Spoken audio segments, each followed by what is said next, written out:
tears flowed like rain at the Oval last evening as Jamaica Tallawahs overcame a late onslaught from the Trinidad and Tobago Red Steel. Well, that's to win their second game of the Lima Call Caribbean Premier League. As we hear from Ruskin Mark, the win also heaped more pressure on the Trinidad and Tobago Red Steel, who remain winless after 3 games, losing last evening's encounter by just 5 runs.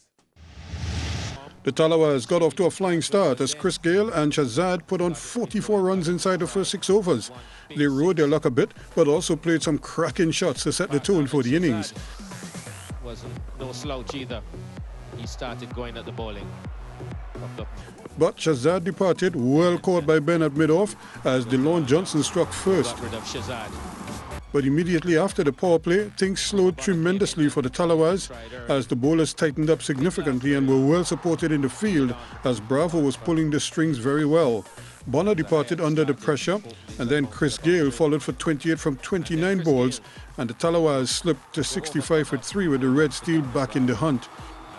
They looked like they would struggle to reach even 120 at that stage until the match turned decidedly in the penultimate over bowled by Bravo. Andre Russell run out to a good piece of fielding from Darren Bravo on the boundary. He was roughed up by Dan Zahayat initially, who hit the first ball for a 6, and then by the South African Vernon Philander, who combined to clear the ropes no fewer than 4 times as the over leaked a staggering 26 runs, and the Tallawahs were let off the hook.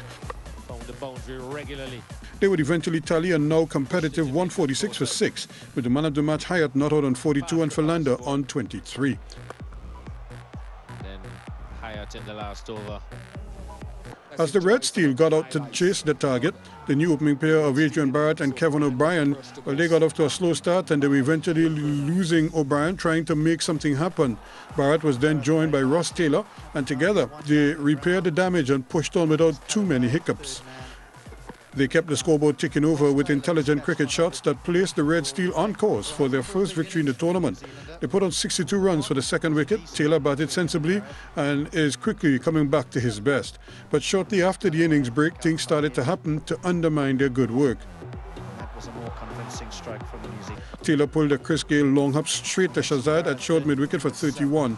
Bounced out by Andre Russell. They would lose a couple quick wickets with Bravo and Barrett departing as well, just when the runs dried up. Struck in the most magical way. But Bravo, with a breezy 29 from 24 balls and an unbeaten 20 from Nicholas Pooran, proved insufficient as the Red Steel reached 141 for 5 in their 20 overs, on the brink of elimination from the tournament following their 5-run defeat.